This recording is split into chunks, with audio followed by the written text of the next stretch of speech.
ኢትዮጵያ አብቅላ ለምድሪቱ የሰጠችው የተፈጥሮ ጸጋ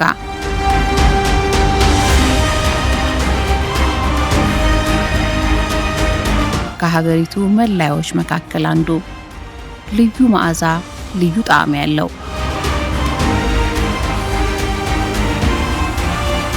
የብዙ ቤቶች ማሞቂያ፣ የማህበራዊ ጉዳዮች ማስተሳሰሪያ፣ አቦል፣ ቶና፣ በረካ ተብሎ የተሰየመ የኢኮኖሚ ዋልታ የኢትዮጵያ ቡና፣ ቡና የኢትዮጵያ።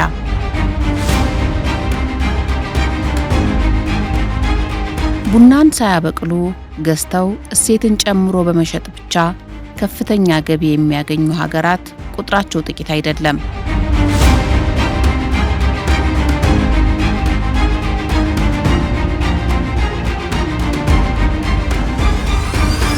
ከጥንት ጀምሮ ቡና ማብቀልን ሕይወቱ ያደረገው የኢትዮጵያ ቡና አምራች አርሶ አደር ቡናን በማምረት ትግል ውስጥ በትውልድ ቅብብሎሽ ዘመናትን ተሻግሯል።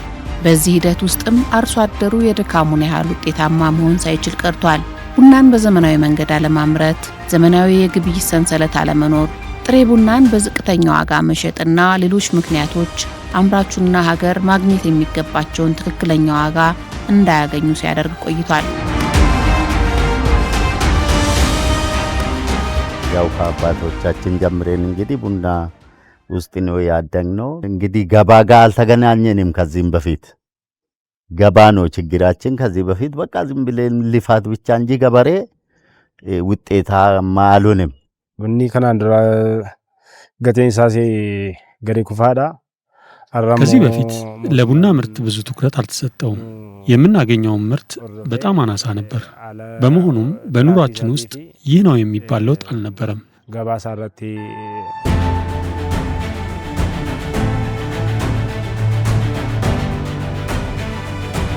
የቡናን ጥራት ማስጠበቅ ቅድመ ተግባር የሚጀምረው ከማሳ ነው። አርሶ አደሩ አዳዲስ የግብርና ቴክኖሎጂዎችንና አሰራሮችን ተግባራዊ እንዲያደርግ ትኩረት ተደርጓል። የተሻለ ምርት የሚሰጡና የአየር ንብረት ለውጥን መቋቋም የሚችሉ የቡና ዝርያዎችን ለአርሶ አደሩ ተደራሽ በመደረጉ አምራቹን ከወትሮ የተሻለ ጥራት ያለው ቡናን በብዛት እንዲያገኝ እያገዘው ነው።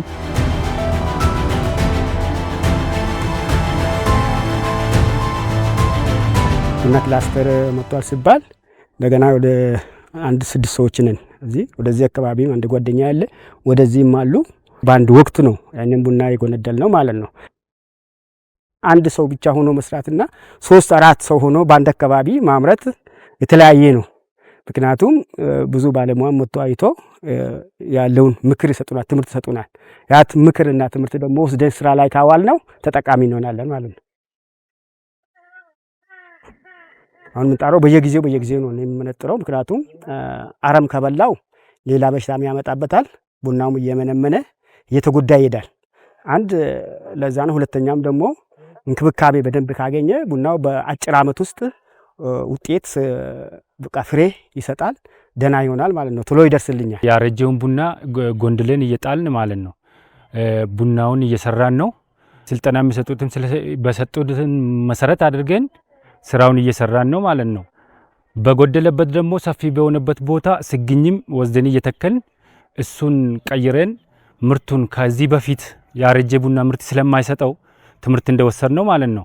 አሁን ብንቀይር የበለጠ እናገኛለን ብለን እየሰራን ነው። ቡላዳ ቡና ከነከነኒ ጀመረ። ይሄ ማሳ ከዚህ በፊት በጣም ያረጀ የቡና ዛፍ የበዛበት ነበር። ቡናው ያን ያህል ምርት የማይሰጥ ነበር። በባለሙያ ድጋፍ የነበረውን ያረጀ ቡና ጎንድዬ እንዲሻዩት የሚያምር ቡና እያመረትኩ ነው።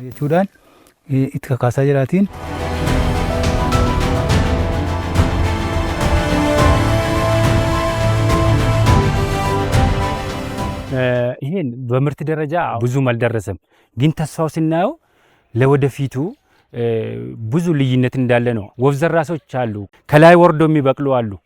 ከዛ ሲበቅሉ እንዳለ ነው የሚቀመጠው፣ ርቀታቸውን ጠብቆ አይደለም። አሁን ግን እየሰራን ያለነው በሳይንሱና ድጋፍ በተደረገልን ትምህርት በወሰድነው መሰረት ነው ርቀቱን ተጠብቆ እየተሰራ ያለው። መሬት ሲሰጠኝ ያው ወደ ስራው ነው የገባሁት። በምን መልኩ ነው ያን ቡና መትከል የምችለው ብዬ ጠየቅኩት። የግብርና ባለሙያ በሜትር እንዲህ ነው የሚተከለው፣ ቁፋሮን ጉድጓዱን ቁፋሮ በዚህ ሰዓት ታስቆፍሪያለሽ፣ ጉድጓዱን ካስቆፈርሽ በኋላ ደግሞ በተራራቀ ሜትር በእያንዳንድ ሜትር እንደዚህ ነው የሚተከለው ብሎ አሳየኝ። ከዛም በኋላ ያ ባለሙያ ባሳየኝ መልኩ ያንን ቡና ተከልኩኝ። ማሳ ላይ በጣም ጥንቃቄ አለው ያሳዩናል። እነሱም ባለሙያዎች ይመጣሉ፣ እንቆፍረዋለን፣ እናዘጋጃለን። የቡናውን ገለባ አምጥተን እናፈሳለን እና ዝግጅቱ ከፍተኛ ነው። ባለሙያ ይፈልጋል። ባለሙያ አለው፣ ራሱን የቻለ ባለሙያ አለው ለዚህ።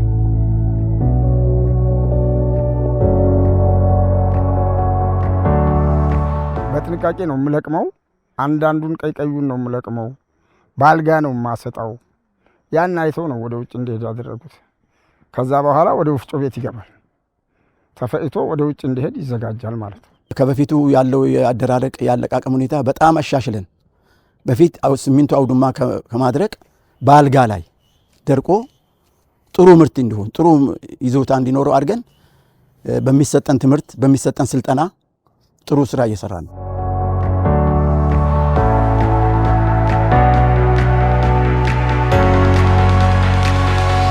በዚህ በ5 ዓመት ውስጥ ብቻ ከ500 ሺህ ሄክታር በላይ ቡና በመጎንዶልና ነቅሎ በመተከል ያደስንበት ሁኔታ ነው ያለው። ይሄን ብናይ ከምርትም ብንወስድ ምርት የዛሬ 5 ዓመት በፊት ከ1.5 ሚሊዮን ኩንታል በላይ ያልነበረ ቡና ነው የነበረው። አሁን ወደ 18 ሚሊዮን ኩንታል ወይም 1.8 ሚሊዮን ቶን ቡና ያመረትንበት ሁኔታ ነው ያለው። አርሶ አደሩን በስልጠና በኤክስቴንሽን በግብዓት አቅርቦት በድህረ ምርት ክትትል እንደገናም ደግሞ የድህረ ምርት ብክነቶችን ጥራት ላይ መስራት ያለብን ነገሮችን በደንብ ከለየም በኋላ ምርትና ምርታማነትን ለማሳደግ በአንድ ሄክታር ላይ የምናገኘው የቡና እግር መጠን መቀየር አለበት ብለን እሱንም ወስነን ከ2500 ወደ 4400 ከፍ ማድረግ ስራዎች ሰርተናል።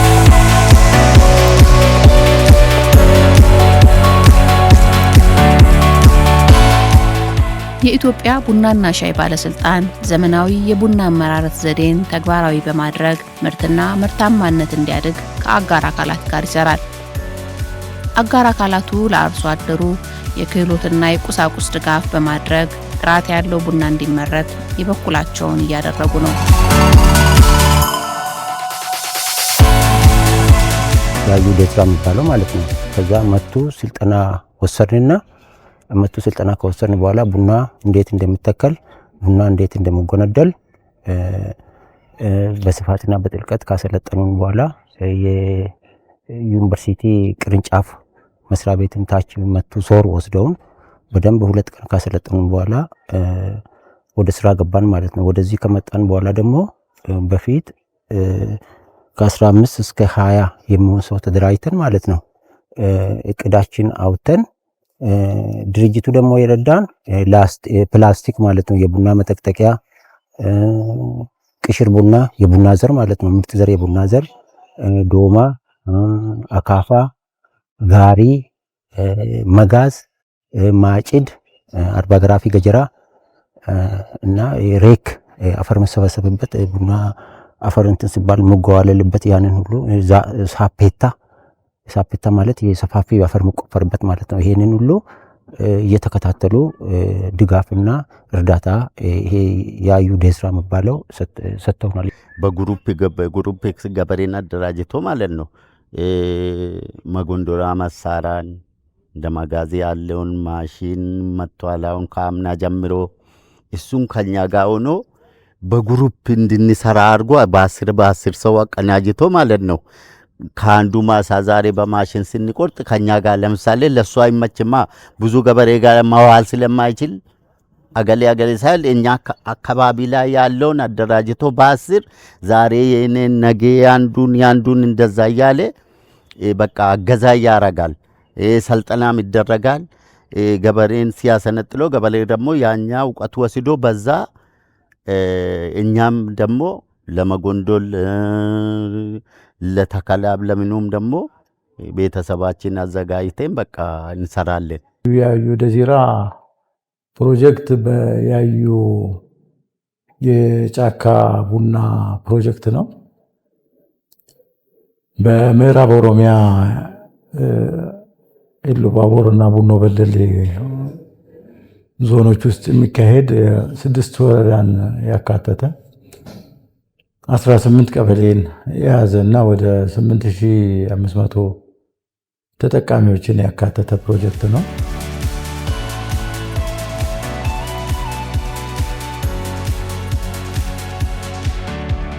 ቡናና ቡና ጄኔቲክ ዳይቨርሲቲውን በማሻሻል ላይ ለገበሬ ደግሞ ሪሰርች ቤዝድ የሆነ ኢኖቬቲቭ ቴክኖሎጂውን በማስተማር ያን ስኪል ኢኩፕ በማድረግ ቡና ምርትና ምርታማነትን እንዲጨምርና ከዛው ተጠቃሚ እንዲሆን ነው የምንሰራው። ተከላውንም ችግኝ ማሳደጉንም ማረሙንም ሙሉን የቡናውን ቫሉ ቼን የሚመለከት ነገር ራሳቸው እየተማሩ ፒር ሌርኒንግ በሚባለው እየተማሩ እየለመዱ ካወቁ በኋላ ወደ ማሳቸው የሚወስዱበት ኤክስቴንሽን አፕሮች ነው የምንከተለውና ይሄ ነው የሚሆነው። አሁን ከኤንጂኦች ሃንስ ኒውማን እና ፒኤች ኢትዮጵያ ኢሲኤፍኤፍ እነዚህ ኤንጂኦች ናቸው። መንግስታዊ የሆነ መስሪያ ቤት ደግሞ የኢትዮጵያ ቡናና ሻይ ባለስልጣንና የጅማ ግብርና ምርምር ማዕከል፣ ከግል ድርጅት ደግሞ የኢንተርናሽናል ኮፊ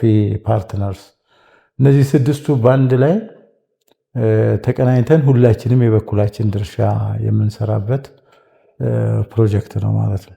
ድህረ ምርቱን ለማስጠበቅ በተለይ ደግሞ የጥራት ደረጃውን ከፍ ለማድረግ የድህረ ምርት ብክነትን መቀነስ የሚችሉ እቃዎችን በማቅረብ የማድረቂያ ሽቦዎችን በማቅረብ እንደገናም ደግሞ አርሶ አደሮች በስልጠና ራሳቸው ማብቃት እንዲችሉ የማድረግ ስራዎች በጣም በስፋት ተሰርተው አሁን ላይ ከ4-5-6 በላይ ፕሮጀክቶች አሉ። እነዚህ ፕሮጀክቶች ከአጋር አካላት የተገኙ ፕሮጀክቶች ናቸው። ከጋራ ከነሱ ጋር በመስራት በተለይ ደግሞ የቀረጽነውን ስትራቴጂ እንዲከተሉና በዛ መሰረት ራሳቸውንም ፕሮጀክቶቻቸውንም አላይ ማድረግ እንዲችሉ የሰራናቸው ስራዎች ለውጥ እንዲያመጣ አድርጓል ማለት ነው።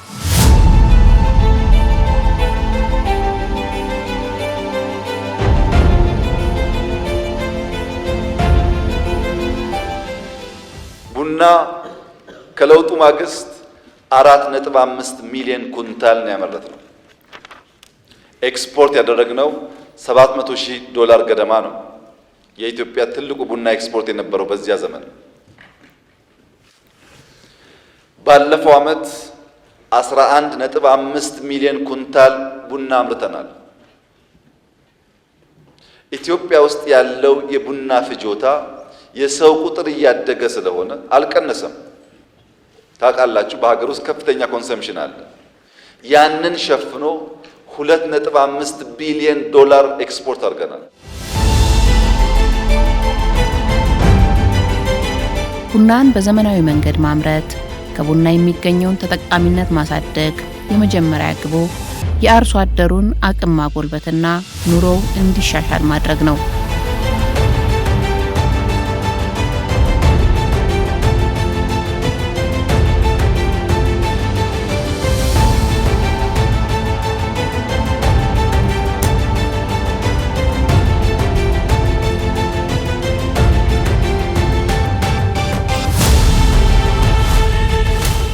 ለአቶ ዘይኑና ቀደም ባሉት ዓመታት ቡናን በማምረት ይተዳደሩ ለነበሩ አያት ቅድመ አያቶቻቸው ቡና የዕለት ጉርስን ከማሟላት ባለፈና ቡናን ከመጠጣት ከሚያገኙት ማህበራዊ ፋይዳ ያለፈ ኢኮኖሚያዊ ተጠቃሚ እንዳይሆኑ ሲያደርጋቸው ቆይቷል።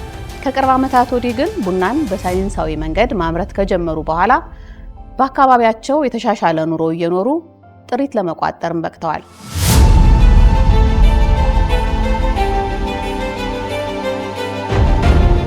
ከድሮ ከልጅነታችን ጀምረን በእርሻና በቡና ነው የምንተዳደረው። አሁን ሰዓት ድሮ የምንሰራውን ስራ ለቡና ምርት ስራ ብሩ አይበቃንም ስንሸጥ። በአሁን ሰዓት ግን ከ2 ዓመት ወደዚህ በጣም እኛን ለውጠው ቤተሰባችንን ቡና ለውጠዋል። ቡናም ዋጋ የጨመረልን እኛም ስራውንም በጣም ቡናችን እያከባከብ ነው። ለምን ጥቅም እያገኘን ስለሆነ እንክብካቤ ለቡናውንም ጨመርንለትኛ። ቡናውን አሁን ድሮ አንድ ጊዜ ሁለት ጊዜ ነው የምንሰራ፣ አሁን 3-4 ለምን እጥፍ ነው ጨመረልን ብሩ። ይሄ መንግስት በጣም ነው ረዳን። አሁን ሰዓት ድሮ በበሬ ነበር ማርሰው፣ አሁን ወደ ዞርኩ ወደ ትራክተር። የአካባቢን ሰዎችን ምን አደረኩ? ትራክተር እያርሱላቸው የጠቀምኳቸው ነው።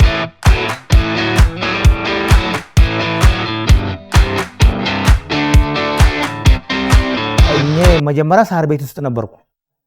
ከሳር ቤት ውስጥ የምታዩት ቆርቆሮ እዚህ ጋር አለ። እሱ ውስጥ ነበርኩ። ከዛ ይሄን ቤት ወደ ከተማ ከሄድ እዚህ ይሻለኛል ለልጆቼን ለማስተማር እንደገና ደግሞ አካባቢው ቆንጆ ነው ብዬ ይሄን ቤት ሰራው። ልጆች ነበሩኝ እስከ 12ኛ እስከ 10 አስተማርኳቸው። ልጆቼም እኔ ቡና ሲጨምር ወደ እርሻ ከመንግስት ስራ ወደ እርሻ መጡ። ቡና ቦታውን ወፍጮ ተክለናል። እርጥ ቡና ባለፈ ምርቱ በጣም ምርጥ ሆነልን። ዘንድሮ ደግሞ ደረቁን የጨመርን ነው። ከቡናና ከእርሻ ነው አመጣ ነው ይሄን ብር ማለት ነው።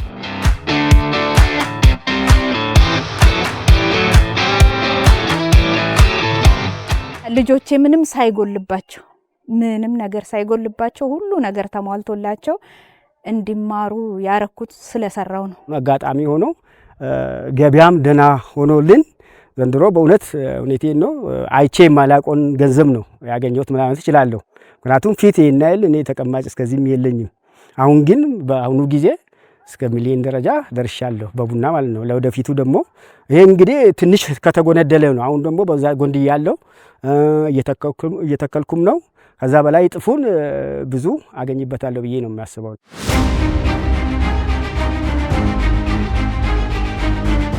እኔ ከአርሶ አደር በ2012 በኢንቨስትመንት ተሸጋግሬ ነው ያለው።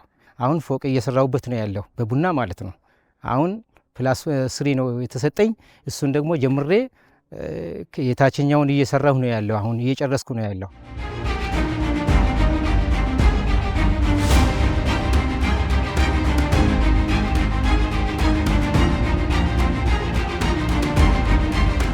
እንለፋለን፣ እንሰራለን፣ ይረዱናል። በቃ ተለውጤናል ማለት ነው። ከተማም ጥሩ ቤት ሰርቻለሁ። እዚህም እንግዲህ እንደምታዩ ደህና መኖሪያ ቤት ሰርቻለሁ። ድሮ እዚህ ውስጥ ነበርኩ። እንደውም ይህንን መካዚና አድርጌ ያንን መኖሪያ አድርጌ ከተማም ጥሩ ቤት አለኝ። ልጆችንም አስተምራለሁ። ስራ የያዙም አሉ።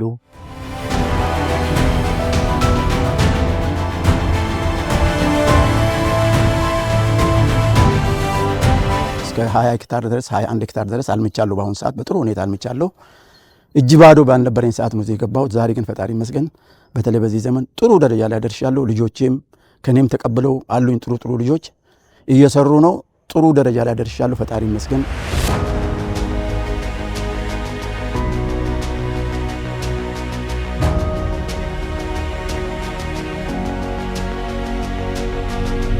አሁን ዝግጅቱን ጨርሻለሁ። ወፍጮ ተክያለሁ። አሁን በአሁኑ ሰዓት ቡና መፈልፈያ አቁሜያለሁ። ይህም ትልቅ ለውጥ ነው ለእኔ። እኛ ከመንግስት የምንፈልገው ምንድን ነው? እውቀት ብቻ ነው። ከእኛ በታች የሆኑ ሰዎችን ስበን ወደ ስራ ማስገባት ነው የምንፈልገው። 70-80 ሰው ማስገባት አቅም ይኖራል። አርሶ አደሩን ከቡና የሚያገኘውን ተጠቃሚነት ከሚቀንሱት ምክንያቶች መካከል የህገ ወጥ ደላሎች ጣልቃ ገብነት፣ የተራዘመ የግብይት ሰንሰለትና ሌሎችም ምክንያቶች ነበሩ። አርሶ አደሩ ቡናን በማቀናበር ሂደት በራሱ እንዲሰራና ቡናን በራሱ አቅም ለውጭ ገበያ እንዲያቀርብ ሰፊ አማራጭ ቀርቦለታል።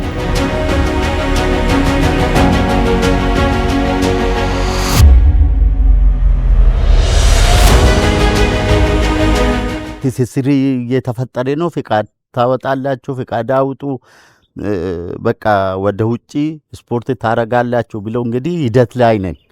በዛ እንግዲህ ተጠቃሚ እንሆናለን ብለን እንግዲህ እየለፋን ነው። በጥራት እንትን የሚለውን ወፍጮም ማስገባት እንፈልጋለን ከውጭ። ለምን እዚሁ አሽገን እዚሁ ለመላክ ሰፊ ቦታ አለኝ። ያንን መንግስት ከረዳኝ እንደዛ ማድረግ እፈልጋለሁ ወደፊት። ለማዕከላዊ ገበያ ራሱ በራሳችን አሁን ለነጋዴ ነው የምንሸጠው። ከዚህ በፊት ማለት ነው ብዙ ያ ብናገኝም ብዙ ትርፍ የለውም፣ እነሱ ነው የሚያተርፉበት። ግን ለወደፊቱ እኔ በግሌ በጥራቱን ጠብቄ በደንብ ሰርቼ ለገበያ ለማቅረብ እቅድ አለኝ ማለት ነው። ከዚህ በፊት ሩብም አናገኝም። እኛ የሚበላ ነጋዴ እና ደላላ ነው። ነጋዴ ከመድረስ አንድ ደላላ አለ። ከዛ ነጋዴ ወስዶ ያቀርባል። እኛ ምን እናገኛለን? መንግስት ከሆነ በኋላ ቡና ማስፈጨት ትችላላችሁ። ድሮ እኮ ገበሬ ቡና አስፈጭም ነጋዴ ነው እንጂ አይፈቀድም። ነጋዴ ነው ቡና የሚፈጨው። አሁን ግን መንግስት ገበሬ ምፍጭ ፍቃድ ይውጣለት ወደ ዓለም ገበያ ያቀርባል። ከ11 የሚበልጡ በኢንቨስትመንት ልማቱ ዙሪያ በኢንቨስትመንት ዙሪያ እየሰሩ ነው። ፕሮሰሲንጉ ላይም ወደ እዚህ ላይ ቡና ጠባማ ላይ ደግሞ ከ5 የሚበልጡ አርሶ አደሮች በዚህ ዙሪያ ወደ ኢንቨስትመንት ገብተዋል ማለት ነው።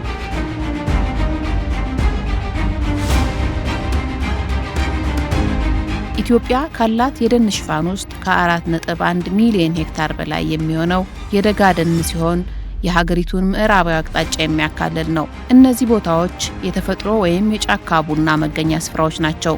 አካባቢው በሀገሪቱ 10 በመቶ ያህል የቡና ሽፋን ድርሻ አለው።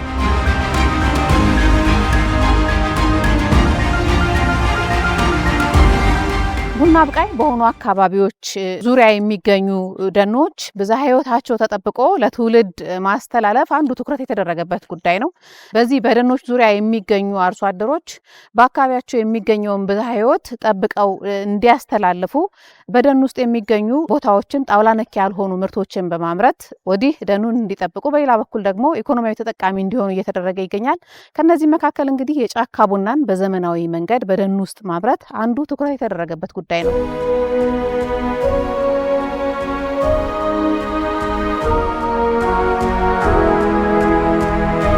እና ራሱ ደን ነው።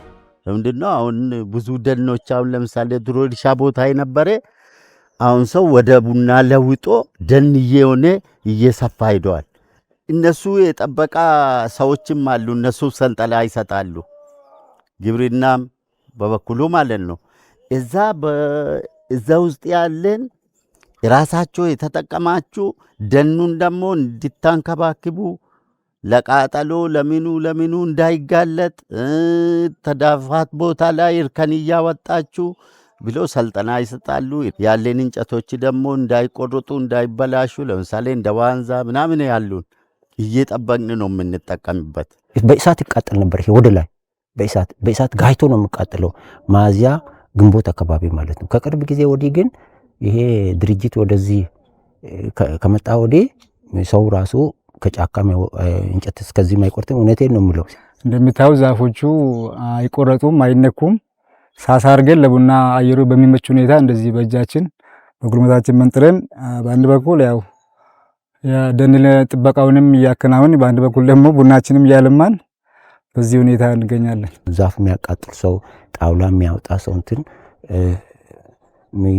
የመጠቆም የመከልከል የመተው እንጂ በተፈጥሮ የኛ ሰው ውስጥ ነው የሚያልፈው እንጂ አይቆርጥም። ሰው ገብቶታል በትክክል እየተከለም ነው። ደግሞ ባለፈው 4 ዓመት አንዱ ያየነው ነገር የአካባቢው ደን መመናመን ቀንሷል። ከ97 ሺህ ሄክታር በላይ ደን ተጠብቆ እንዲቆይ አድርገናል። ይሄም ደግሞ በሳይንቲፊክ በሆኑ ዘዴዎች በሪሰርች ሴንተሮች የተጠኑ ጥናቶች ባየነው መሰረት ደኑ ሳይመናመን ቆይቷል። ከአካባቢው ላይ ትልቅ የቡና ምርት በተለይ በዚህ ዓመት ከፍተኛ ምርት ተገኝቷል። በዛም ጥሩ የተሻሻለ ገቢ አግኝተውበታል። ቡናን ስንተክል የጥላ ዛፍም አብረን በመትከላችን በተለይ ደግሞ በአረንጓዴ አሻራ እየተሰራ ያለው ስራ ሀገራዊ እንድምታ በተለይ እንደ ሀገር ከ90% በላይ ቡናዎቻችን በተፈጥሮ ሁኔታ በተፈጥሮ አበቃቀል ስርዓት እንዲበቅሉ ማድረጋችን የተሻለ ገቢ እንድናገኝ የተሻለ ኢንቫይሮንመንት እንዲፈጠር በተለይ ደግሞ የአፈር መሸርሸርን እና ሌሎች ነገሮችን እዛው መቀነስ እንዲችል የማድረግ ስራ በጣም በስፋት ተሰርቷል። እንደ ተቋም ችግኞችን በማባዛት እንደገናም ደግሞ አርሶ አደር የተፈጥሮ ማዳበሪያ እንዲጠቀም በማድረግ በግብዓት በኩል በጣም ሰፊ ስልጠና በመስጠት የተደረጉ ስራዎች ከዚህ በፊት የቡና አመራረት ስርዓታችንን ማስቀጠል እንድንችል ያደረገበት ሁኔታ ነው ያለው።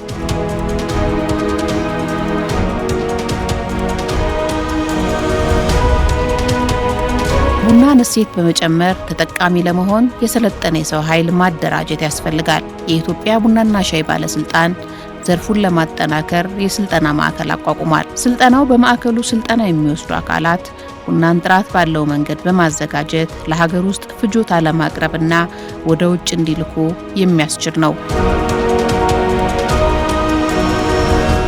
4 አይነት የስልጠና አይነት እንሰጣለን። አንደኛው ካፒንግ ነው። ሁለተኛ ባሬስታ ነው። ሶስተኛ ሮስቲንግ ኢንዱስትሪያል ሮስቲንግ የሚለው ነው። አራተኛው ኮፊ ማርኬቲንግ ኤንድ ኤክስፖርት ዶክመንቴሽን የሚል ትሬኒንግ እንሰጣለን። እያንዳንዳቸው ኮርሶች እንደ ቡናና ሻይ ፈንዳሜንታል የሚባለውን ኮርስ ከቡና የት ይበቅላል፣ ምን ያስፈልገዋል፣ ኳሊቲው እንዴት ይጠበቃል፣ አግሮኖሚካል ፕራክቲሱን የተመለከተ ኮርስ ፈንዳሜንታል ይባላል። ለአራቱም የትምህርት አይነቶች መጀመሪያ ተማሪ ሲገባ እንሰጣለን። ከዚህ ተምሮ ሄዶ ቡናን ደረጃ ያወጣሉ። ደረጃ ወጥቶ እያንዳንዱ ሎት ስንት ደረጃ ወጣ የሚለውን ሪከርድ ይዛሉ። ጣዕሙን ደግሞ ይዛሉ። ከዛ በገዢዎች ወይም ደግሞ በባየር ፍላጎት ያንን ቡና ያዘጋጃሉ። ለምን? ለኤክስፖርት ፕሮሰስ ያዘጋጃሉ።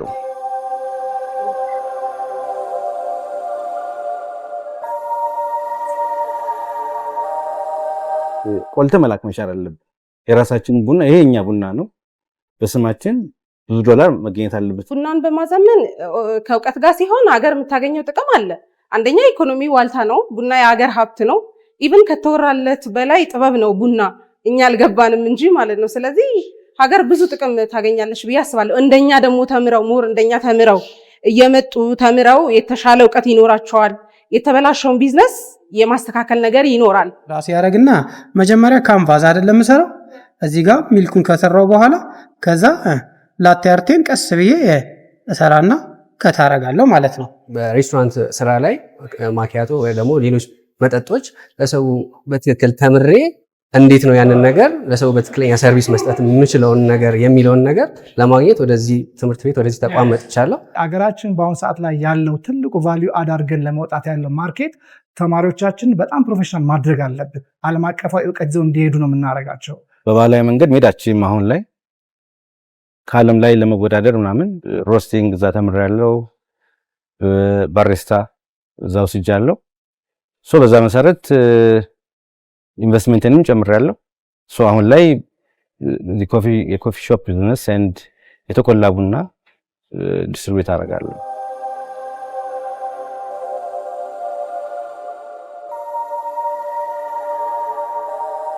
ቡናና ሻይ ባለስልጣን ስልጠና ከጀመርኩ ጀምሬ በጣም ብዙ ጠቃሚ ነገር ነው ያገኘሁት።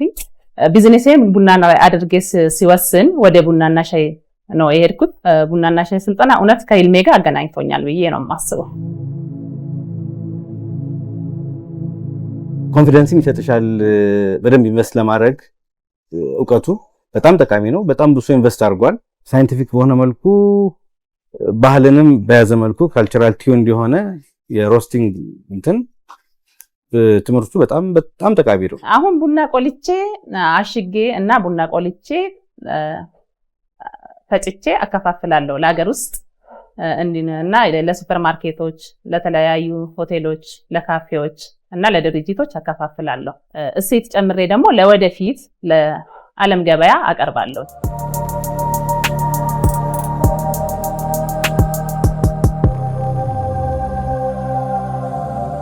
ቡናን በጥራት ማምረትና ምርትና ምርታማነትን ማሳደግ የአንድ አካል ስራ ብቻ አይደለም። የዘርፉን ተጠቃሚነት ከፍ ለማድረግ በባለስልጣን መስሪያ ቤቱ ለ10 ዓመታት ተፈጻሚ እንዲሆን የተዘጋጀው ፍኖተ ካርታ ግቡን እንዲመታ የሁሉንም ባለድርሻ አካላት ትኩረት ይሻል። ከቅርብ ዓመታት ወዲህ ለቡና በተሰጠው ትኩረት የታዩ ምርታዎች ተስፋን የሚሰጡ ናቸው። ይህ ተግባር ተጠናክሮ ሲቀጥል ለዘመናት ቡናን በማምረት ባርነት ውስጥ የኖረው ቡና አምራች አርሶ አደር ህይወቱ ሙሉ በሙሉ ይሻሻላል። የቡና መገኛ የሆነችው ኢትዮጵያም የአበርክቷን ዋጋ ታገኛለች።